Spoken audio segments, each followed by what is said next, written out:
خبر بدأ ينتشر بشكل واسع في الساعات الأخيرة. مصادر أسترالية تتحدث عن مفاوضات جدية قد تجعل المدرب الأسترالي المخضرم غراهام أرنولد هو المدير الفني القادم لمنتخب العراق. فمن هو هذا الرجل؟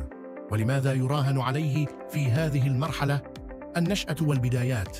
ولد غراهام أرنولد في 3 أغسطس عام 1963 في مدينة سيدني الأسترالية.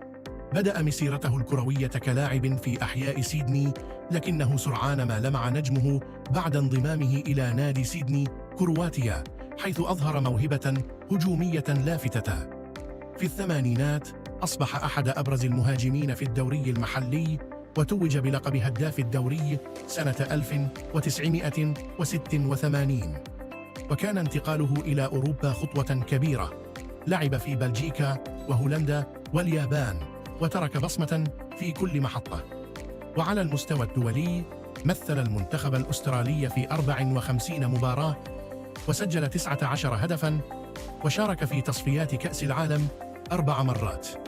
وخبر التعاقد معه لتدريب العراق قد يكون خطوة مفصلية، خصوصاً مع تاريخه في المنتخبات والبطولات الكبرى.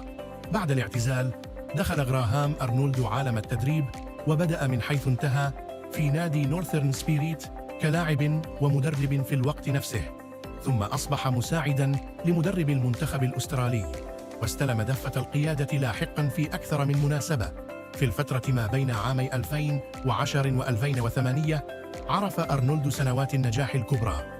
قاد فريقاً سنترال كوست مارينرز للفوز بالدوري الأسترالي، ثم حقق إنجازات كبيرة مع سيدني FC، حيث حصد لقب الدوري مرتين وكأس أسترالي مرة واحدة.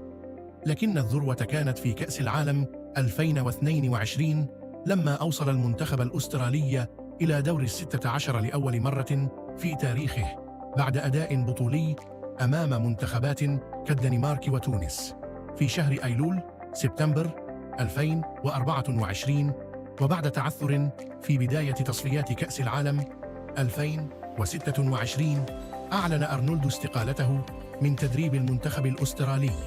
ومنذ ذلك الحين تكاثرت الأحاديث حول وجهته القادمة، وآخرها تقارير تؤكد أن العراق مهتم بجلبه لقيادة المنتخب الوطني. غراهام أرنولد اسم ثقيل في عالم التدريب، خبير في البطولات الكبرى، ويعرف كيف يبني منتخباً قوياً. فهل يكون هو القائد الجديد لأسود الرافدين؟ الجواب ننتظره في الأيام المقبلة، ولكن المؤشرات تقول نعم، العراق يقترب